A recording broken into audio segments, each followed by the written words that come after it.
부모님이 재산을 자식들에게 나눠주는 건 요즘 시대에는 당연한 거잖아요. 당연하다니. 부모가 평생을 일해서 모은 재산을 너희에게 나눠주는 게 왜 당연한 거니? 여인은 도와달라며 끊임없이 요구하면서 정작 우리가 어떤 생각을 하고 있는지는 조금이라도 고민해봤니? 어머니, 저희가 무슨 큰 욕심이라도 부린 건가요? 대출 때문에 힘들어서 그런 건데 그게 그렇게 문제 될 일인가요? 내가 말하는 조금이 대체 어디까지를 말하는 거냐? 내가 말하는 보답이 정확히 뭐니? 오늘은 손주 교육비, 내일은 뭐니? 안녕하세요, 여러분. 요즘 날씨가 참 변덕스럽죠? 가끔은 봄처럼 따뜻하다가도 찬바람이 훅 불어오곤 합니다. 이런 날씨를 보면 사람 마음도 꼭 이런 것 같아요. 가까웠던 사이도 어느새 차가워지고 소원해지다 보면 결국 마음에 서늘한 바람이 불기도 하니까요. 오늘 소개해드릴 사연도 그런 마음의 온도와 관계가 얽힌 이야기입니다. 시대가 변하면서 가족의 모습도 달라지고 있죠. 과거엔 부모님과 함께 살며 서로를 돌보는 게 자연스러웠지만 요즘은 며느리와 시댁 사이의 거리가 멀어지는 경우도 많아졌습니다. 하지만 그 거리 때문에 생기는 오해와 상처는 여전히 아프기만 합니다. 오늘의 주인공은 대전에 사는 70살 이순자 어머님입니다. 평생 가족을 위해 헌신해왔지만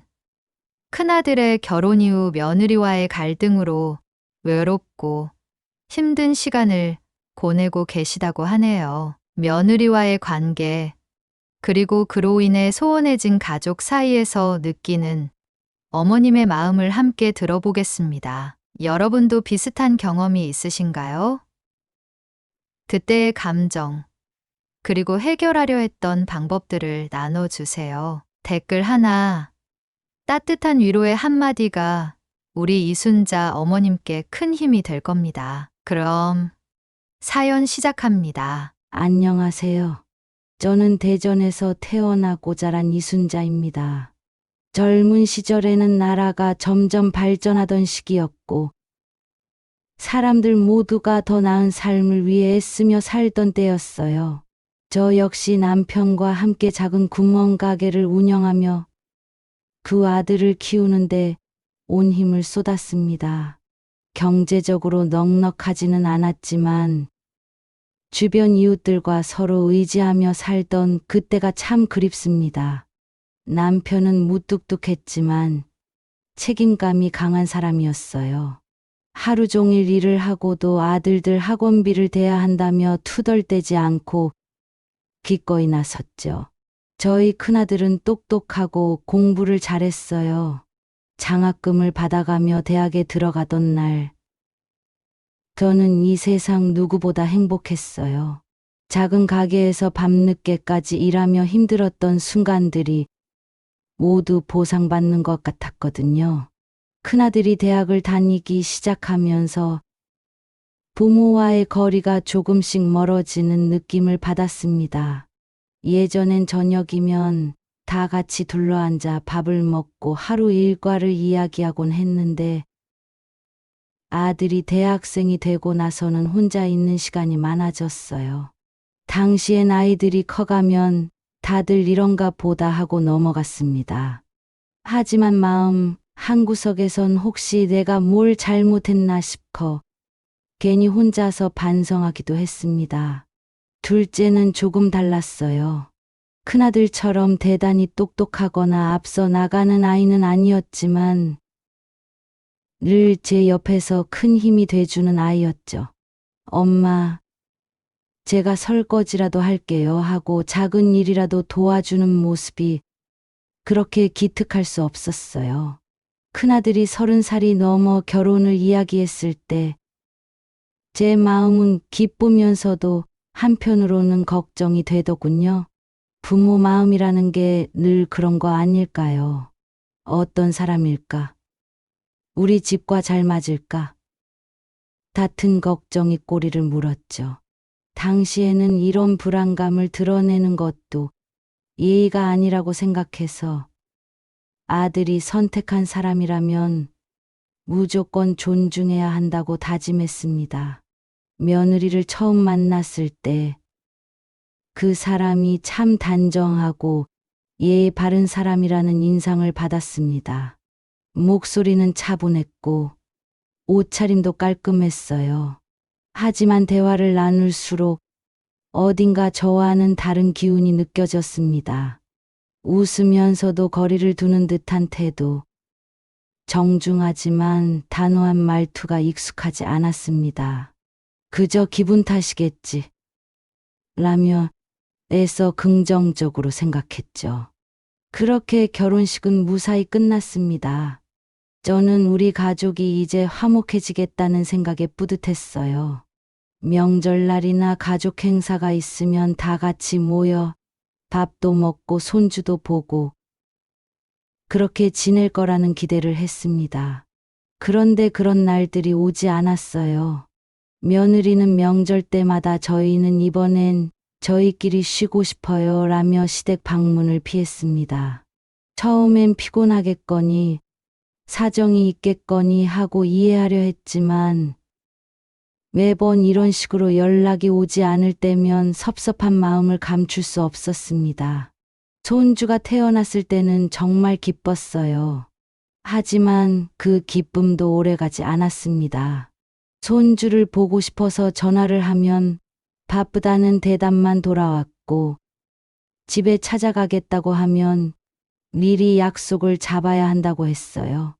어떤 날은 문 앞에서 오늘은 저희가 너무 피곤해서요 라는 말을 듣고 발걸음을 돌리기도 했습니다. 그날 차 안에서 한참을 울었던 기억이 납니다. 남편은 옆에서 한숨만 쉬고 아무 말도 하지 않았어요. 며느리의 말 한마디 한마디가 저를 날카롭게 찔렀습니다. 어머니, 요즘 시대에는 저희가 알아서 하는 게 더 편하잖아요. 라며 그 말이 뭐 대단히 나쁜 의도는 아니었겠지만 제겐 당신은 구식이에요. 필요 없어요 라고 들렸어요. 나름 이해해보려 노력했는데도 며느리는 저를 불편해하는 것 같았습니다. 둘째는 처음에는 저를 위로해주는 편이었어요. 엄마, 형네는 형네 방식이 있는 거니까 너무 마음 쓰지 마세요. 이런 말도 가끔은 위로가 되더군요. 하지만 시간이 지나며 둘째도 형 쪽으로 기울기 시작했습니다. 엄마, 요즘은 다 이렇게 살아요. 엄마도 좀 이해해 보세요. 그 말을 듣는 순간 내가 정말 시대에 뒤떨어진 사람인가 싶어 자존감이 뚝 떨어졌습니다. 한때 우리 가족은 모이면 웃음이 끊이지 않았던 기억이 납니다. 다 같이 둘러앉아 하하호 웃으면서 일상적인 이야기를 하는 날이요. 그런데 왜 지금은 이렇게 서로 마음을 닫고 살아야 하는 걸까요? 어디서부터 잘못됐는지 아무리 되돌아봐도 그 답을 찾을 수가 없었습니다. 며느리와의 거리는 점점 더 멀어지고 있었습니다. 하지만 제 입으로 먼저 서운하다는 말을 꺼내기가 쉽지 않았어요. 당시만 해도 어른이 먼저 다가가야 한다는 생각이 강했던 시절이었잖아요. 부모는 자식을 위해 희생하고 며느리에게도 한 발짝 더 다가가야 한다고들 했습니다. 그래서 저는 늘 괜찮다. 내가 좀 더 참으면 되지 하며 스스로를 다독였습니다. 하지만 그런 제 마음을 며느리는 전혀 모르고 있는 것 같았어요. 어느 날 손주가 첫 돌을 맞아 작은 모임을 가지기로 했습니다. 얼마나 기대를 했는지 몰라요. 직접 음식을 해 가겠다고 했더니 며느리가 어머니, 요즘은 돌잔치도 간소하게 해요. 그냥 저희가 알아서 준비할게요 라고 단호하게 말하더군요. 섭섭한 마음이 들었지만 그게 또 시대가 변했다는 뜻이라 생각하며 참았어요. 돌잔치 날, 저는 손주가 좋아할 만한 작은 장난감과 과일 몇 상자를 들고 갔습니다. 집 앞에 도착했을 때 며느리가 문을 열며 어색하게 웃더군요. 어머니, 너무 많이 가져오셨어요. 저희는 다 준비했는데 그 말에 제 발이 멈칫했습니다. 준비해 간 제 마음이 무시당한 것 같아 참 속상했어요. 손주의 돌잔치라고 하지만 저희 부부는 손주와 제대로 얼굴을 맞대지도 못했어요. 며느리와 아들은 손님들을 챙기느라 바쁘다며 어머니 잠시만 기다려 주세요라는 말만 반복했습니다. 그러다 한참 뒤 며느리가 와서 이렇게 말하더군요. 아들이 너무 피곤해해서 방에서 재우려고요. 저는 할 말을 잃었어요. 손주를 한번 안아보려고 왔는데 결국 제대로 얼굴도 못 본 채 돌아서야 했습니다. 그날 집으로 돌아오는 길에 당신 너무 힘쓰지 마. 요즘 애들은 다 그래라며 남편이 한숨을 내쉬며 말했어요. 저는 남편의 말이 위로가 될 줄 알았는데 오히려 더 서러웠습니다. 정말 내가 잘못한 건가? 아니면 내가 시대를 따라가지 못하는 건가? 이런 생각들만 꼬리에 꼬리를 물며 머릿속을 어지럽혔습니다. 며칠 뒤 제가 큰맘 먹고 며느리와 아들에게 전화를 했습니다. 우리도 손주 좀 더 자주 볼 수 있었으면 좋겠어. 이번 주말엔 우리 집에 와서 밥 한 끼 같이 먹자. 그런데 며느리가 이렇게 답하더군요. 저희가 요즘 너무 바빠서요. 그리고 아들이 차 타고 멀리 가면 피곤해 하거든요. 그 말을 듣는 순간 저도 모르게 목소리가 떨렸습니다. 바쁘면 다음에 오든지. 그래도 이렇게 계속 안 보면 우리가 너무 서운하지 않겠니? 그 대화를 남편에게 털어놓으니 그는 오히려 저를 나무랐습니다. 당신 왜 자꾸 애들한테 집에 오라고 해? 부담스러워할 것 뻔한데 남편마저 제 편이 아닌 것 같아 눈물이 났습니다. 그날 밤 저는 오랜만에 큰아들이 어릴 때 쓰던 앨범을 꺼내 보며 한참을 울었습니다. 저렇게 귀엽고 사랑스러웠던 애가 어쩌다 이렇게 멀어졌을까 하는 생각에 가슴이 미어졌습니다. 그러던 어느 날 재산 문제로 갈등이 본격적으로 터졌습니다. 작은 아들이 엄마, 형이 힘든가 봐. 아파트 대출금을 갚아야 한다고 하더라고 라며 운을 띄웠습니다. 저는 깜짝 놀랐어요. 형편이 어려우면 우리에게 직접 말을 하든가 아니면 먼저 상의했어야 하지 않겠어요? 그런데 뒤늦게야 그런 얘기를 들으니 억장이 무너졌습니다. 그래도 자식 일이라 생각하며 큰아들을 불렀습니다. 그런데 그 자리에서 며느리가 어머니, 요즘은 부모님 재산을 미리 증여하는 경우도 많대요라고 말하며 공격적으로 의견을 내놓았습니다. 그 순간 제 속이 확 뒤집히는 것 같았습니다. 며느리야, 우리가 너희를 도와주고 싶지 않아서 안 도와주는 게 아니야. 그런데 이런 얘기는 너희가 아니라 우리가 먼저 꺼내야 되는 거 아니니? 하고 속마음을 꺼내고 싶었지만 끝내 참았습니다. 결국 그 대화는 큰 싸움으로 이어졌습니다. 큰아들은 엄마, 저희도 사정이 있잖아요 라고 말했고 작은 아들은 오히려 형 편을 들며 엄마, 요즘 세상에 부모가 자식 집 장만하는 걸 도와주는 건 당연한 거라니까요 라고 덧붙였습니다. 남편은 아무 말 없이 그 자리에 앉아 있었지만 저는 그 눈빛만으로도 너무 나서지 말라는 말을 하고 있다는 걸 알 수 있었습니다. 그날 밤 저는 잠이 오지 않아 뒤척였습니다. 혼자 주방에 나와 차를 끓이며 이런 생각이 들더군요.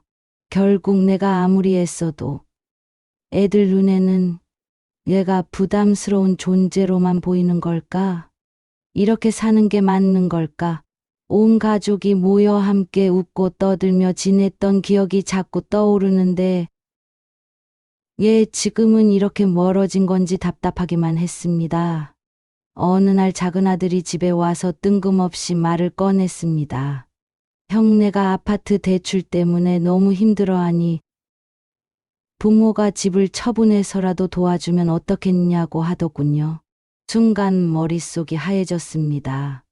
내가 평생 뼈 빠지게 일하며 일군 집이고 남편과 함께 우리 노후를 위해 마지막까지 지키고 싶었던 재산인데 이렇게 당연하다는 듯 요구를 받게 될 줄은 꿈에도 몰랐습니다.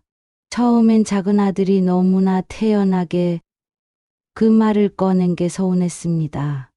분명히 며칠 전까지만 해도 나를 위로하며 성도 바쁘고 며느리도 사정이 있겠죠라고 말하던 아이였는데 언제부터 이렇게 큰 아들 편을 들게 됐는지 이해할 수가 없었습니다.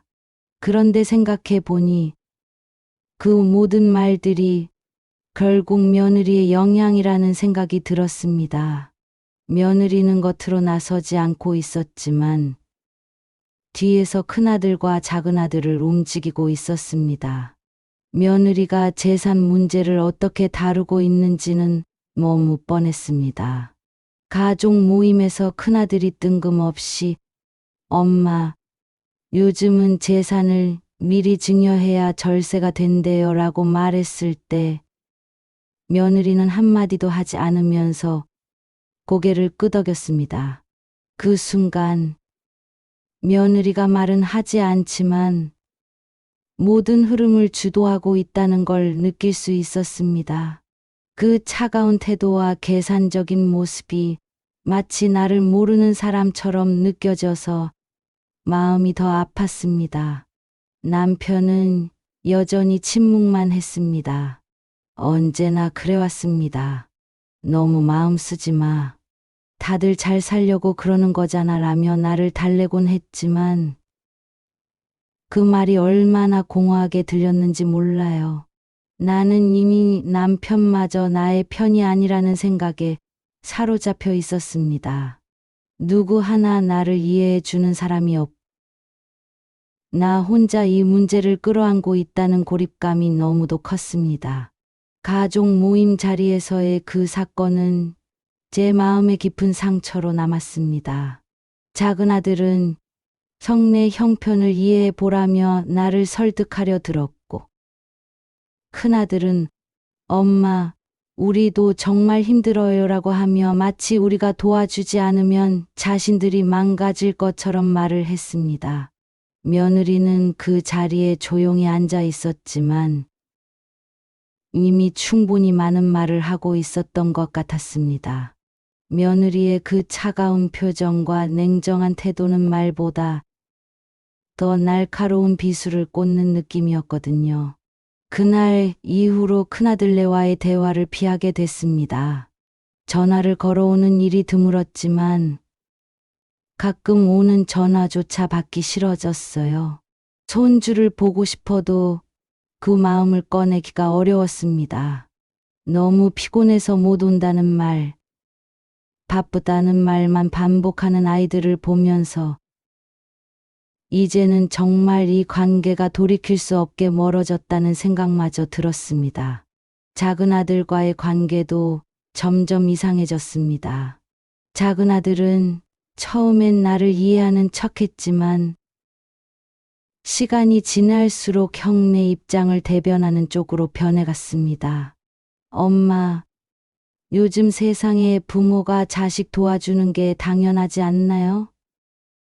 라는 말이 머릿속에 울려 퍼질 때마다 나름대로 아이들에게 다 해줬다고 생각했는데 결국 그들은 내 헌신을 당연히 여기고 부족하다고 느끼는구나 싶어서 괜히 억울했습니다.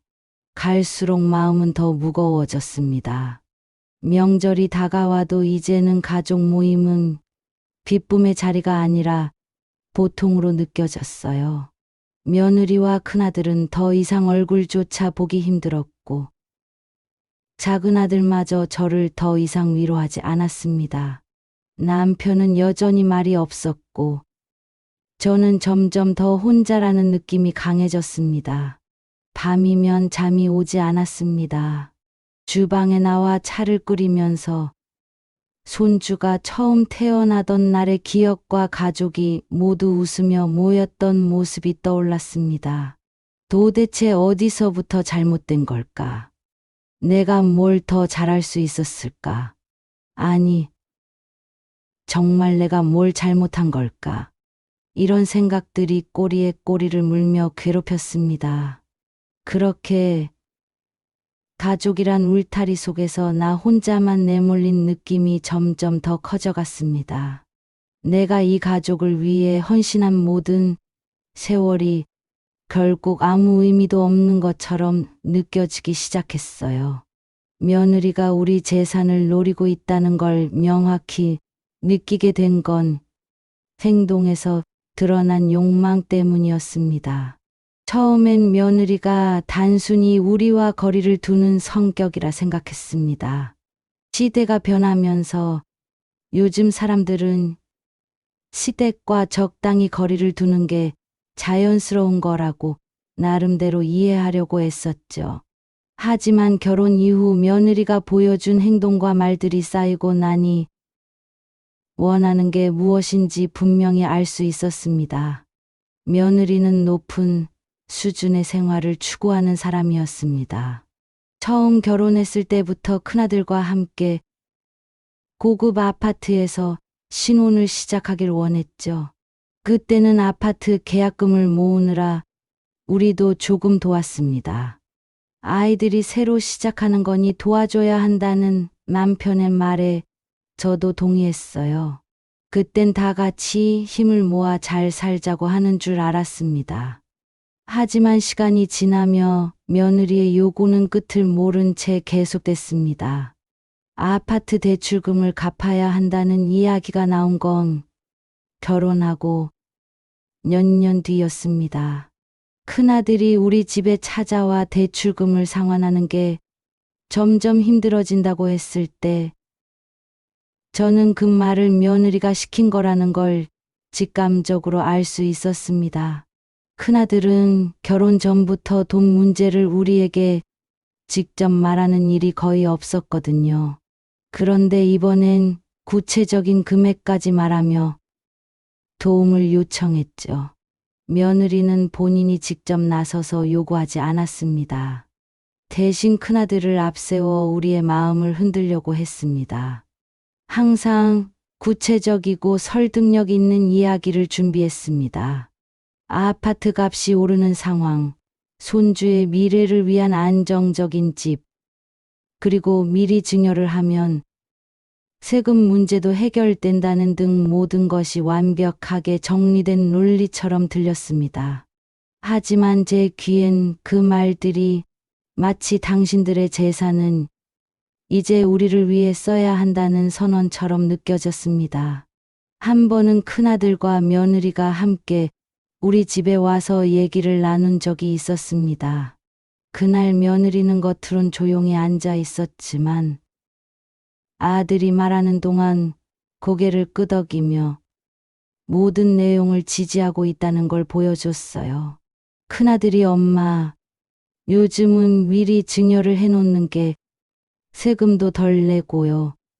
저희도 안정적으로 생활할 수 있으니까요 라고 말했을 때 며느리가 조용히 끼어들어 네, 어머님께도 훨씬 이득이 될 거예요 라고 덧붙였어요. 그 순간 저는 숨이 턱 막히는 기분이 들었습니다. 내가 평생을 일하며 쌓아온 이 재산이 내 노후를 위한 것이 아니라 단지 그들의 사치스러운 삶을 뒷받침하기 위한 수단으로 전락한 것 같았거든요. 며느리는 손주의 교육비와 더 넓은 집이 필요하다는 이유를 들며 끊임없이 아들의 입을 빌려 요구했습니다. 처음엔 손주를 위한 일이라니 거절하기가 어려웠습니다. 하지만 며느리의 목적이 단순히 손주를 위해서가 아니라 자신이 원하는 수준의 삶을 유지하려는 데 있다는 걸 알게 됐을 때 제 속에서 분노가 치밀어 올랐습니다. 며느리가 요구하는 삶은 우리가 감당할 수 있는 수준이 아니었습니다. 더 좋은 학군으로 이사 가야 한다는 이유로 새 아파트를 사야 한다고 했고, 손주의 사교육비까지 거론하며 우리의 경제적 지원을 당연한 것처럼 여겼습니다. 요즘은 다 그렇게 사는 거예요 라는 며느리의 논리는 마치 우리가 시대에 뒤처지고 있다는 비난처럼 들렸습니다. 남편은 여전히 상황을 회피했습니다. 항상 아이들도 어려우니까 우리가 도와줄 수 있으면 도와줘야지 라는 말로 저를 설득하려 했습니다. 하지만 그게 단지 도와주는 차원이 아니라 우리의 삶 자체를 흔드는 일이라는 걸 남편은 이해하지 못했습니다. 제가 감정적으로 격해질수록 남편은 더 침묵했고 그 침묵이 날카로운 칼처럼 가슴을 찔렀습니다. 작은 아들도 처음엔 나를 위로하며 성내를 이해하려는 척했습니다.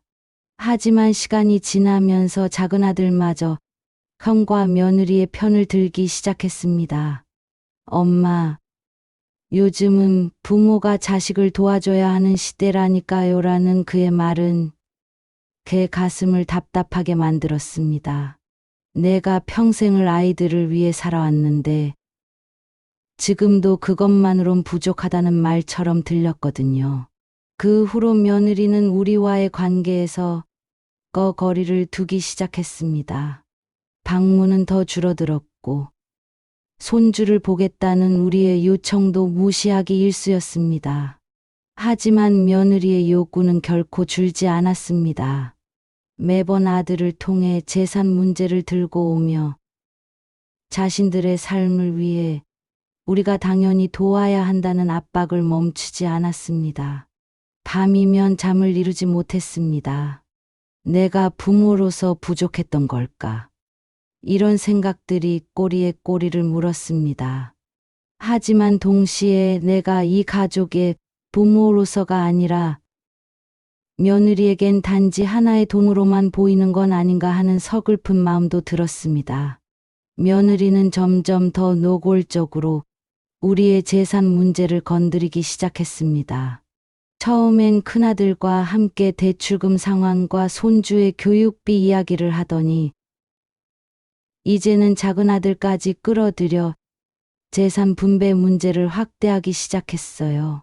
처음 그 기미를 느낀 건 작은아들의 태도가 미묘하게 달라졌을 때였습니다. 작은아들은 청소 형과 며느리 문제에 별다른 관심을 두지 않는 편이었어요. 오히려 저를 위로하며 어려운 건 알지만 너무 신경 쓰지 말라고 했었죠. 그런데 얼마 전 작은아들이 갑자기 큰아들의 상황을 이해해 보라고 말하며 며느리 편을 드는 듯한 이야기를 하더군요. 처음엔 그저 작은아들이 큰아들네 사정을 안타깝게 생각해서 그런 줄 알았어요. 나중에 알고 보니 며느리가 작은아들을 따로 만나 우리 재산 분배에 대한 제안을 했더군요. 그 자리가 어땠는지 구체적으로 들을 수는 없었지만 며느리가 작은아들을 설득하며 이런 말을 했다고 했습니다. 도련님도 아시잖아요. 부모님께서 우리를 먼저 도와주신다고 해도 저희는 도련님의 몫을 절대 잊지 않을 거예요. 재산을 나눌 때 도련님께도 당연히 정당한 몫을 드릴 거고 오히려 저희가 형편이 나아지면 더 좋은 기회가 생길 거예요. 그 말을 들은 작은아들은 형과 며느리 쪽으로 기울기 시작했습니다.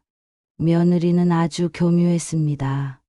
단순히 큰아들을 위해 재산을 요구하는 게 아니라 작은아들에게도 일정 몫을 보장하겠다는 약속을 내세워 동의를 얻어낸 거죠. 작은 아들에게는 형을 돕는 일이 자신에게도 이득이 되는 것처럼 보이게 만든 겁니다. 그 이후 작은 아들은 더 이상 나와 남편의 입장이 아닌 형과 며느리 편에서 이야기하기 시작했습니다. 엄마, 형이 정말 많이 힘들어 하잖아요. 그리고 형수님 말처럼 부모님께서 형도 도와주시고 저도 나중에 똑같이 나눠주시면 공평한 거 아니에요? 작은 아들의 이런 말을 들을 때마다 가슴이 철렁 내려앉았습니다. 며느리는 이 상황을 완벽히 장악하고 있었습니다. 작은 아들이 갈등을 느끼지 않도록 공평이라는 단어를 내세워 자신들의 요구를 정당화했고, 형제 간의 신뢰와 부모와 자식 간의 관계마저 흔들어 놓았습니다. 며느리는 처음부터 우리 재산을 가져가는 게 목표였고, 그것을 이루기 위해 가족 간의 관계를 조종하는 데 거리낌이 없었습니다. 남편에게 이 이야기를 털어놓았지만 남편은 여전히 무기력한 태도로 일관했습니다. 저는 이미 작은 아들마저 며느리의 소나귀에 들어가 있다는 걸 깨달았는데 남편은 여전히 상황을 제대로 보지 못하고 있었습니다. 며느리는 이제 작은 아들을 설득했다는 자신감을 바탕으로 더 대담하게 우리의 재산을 요구하기 시작했습니다. 큰아들은 며느리에게 완전히 휘둘리며 오히려 고개를 끄덕이며 우리를 설득하려는 눈빛을 보였죠. 가족 모임에서 이 모든 상황이 폭발했습니다. 며느리는 공평한 분배를 문서로 정리해야 한다는 말까지 하며 이게 다 가족 간의 오해를 없애기 위한 거예요라는 말을 반복했습니다. 차분하고 이성적인 태도가 오히려 더 위협적으로 느껴졌습니다. 며느리에게 설득당한 작은 아들까지 형과 며느리 편에 서서 우리에게 요구하는 모습을 보니 이 가족의 균열이 어디까지 갈지 두려워졌습니다. 작은 아들의 태도가 변한 후로 저와의 대화는 점점 줄어들었고 대신 형과 며느리와의 대화가 늘어났습니다. 작은 아들의 마음을 되돌릴 방법이 있을지 고민하며 밤마다 잠을 설쳤습니다. 하지만 며느리는 이미 작은 아들의 마음속 깊이 들어가 있었습니다. 내가 무엇을 해도 며느리의 논리와 약속을 뛰어넘을 수 없을 것 같다는 무력감이 들었습니다. 하지만 계속 이렇게 끌려다니는 것만이 해결책은 아니라는 생각이 들었습니다. 이 갈등을 끝내려면 저 스스로 단호한 결정을 내려야 한다는 걸 깨달았죠. 오랜 고민 끝에 제 마음과 재산 문제를 명확히 정리한 뒤 가족 모두를 불러 대화를 요청했습니다. 다들 나와 아버지가 평생 모은 재산을 두고 많은 이야기를 했지만 이제 우리 입장을 정확히 말하려고 한다. 너희가 원하는 걸 모두 들어줄 수는 없다. 하지만 그렇다고 아무것도 하지 않는 것도 우리 부모로서 책임을 다하는 게 아니라고 생각한다. 제가 이렇게 입을 열었을 때 큰아들과 작은아들 모두 의아한 표정을 지었습니다. 며느리 역시 잠시 놀란 듯 했지만 이내 평정을 찾고 내 말을 경청하는 태도를 보였습니다. 저는 천천히 말을 이어갔습니다. 먼저 큰아들 형편이 어려운 건 알지만 우리가 가진 재산은 너희가 생각하는 것처럼 여유롭지 않아. 이 집도 지금 가지고 있는 돈도 모두 너희 아버지와 나의 노후를 위해 필요한 거야. 하지만 너희를 돕지 않겠다는 건 아니야. 대출 문제를 해결하는데 우리가 도울 수 있는 만큼은 도와줄게. 다만 그건 한 번뿐이야. 그 이후로는 너희 스스로 해결해야 해. 큰아들은 순간 말을 잇지 못했습니다. 평소 며느리의 의견에 따라 강하게 요구하던 모습과는 달리 무언가 부끄러운 표정을 지으며 고개를 숙였습니다. 며느리는 조용히 듣고만 있었지만 며느리의 눈빛에서 뭔가 생각이 바뀌고 있다는 느낌이 들었습니다. 그리고 작은 아들, 저는 작은 아들을 바라보며 차분히 말을 이어갔습니다. 너는 형네 이야기를 듣고 두 쪽을 이해하려고 한 것 같지만 그게 내 부모에게 어떤 상처를 주었는지 생각해 봤니?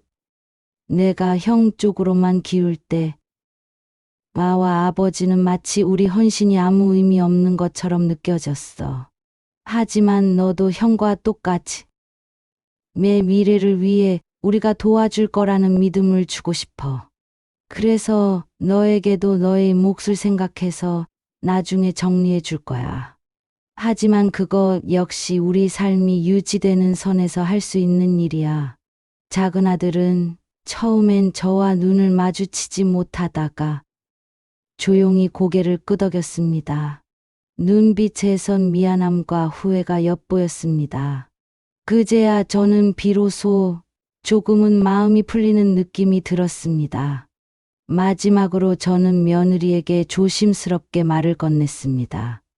며느리야, 내가 우리 가족을 위해 얼마나 고민했는지는 알겠어.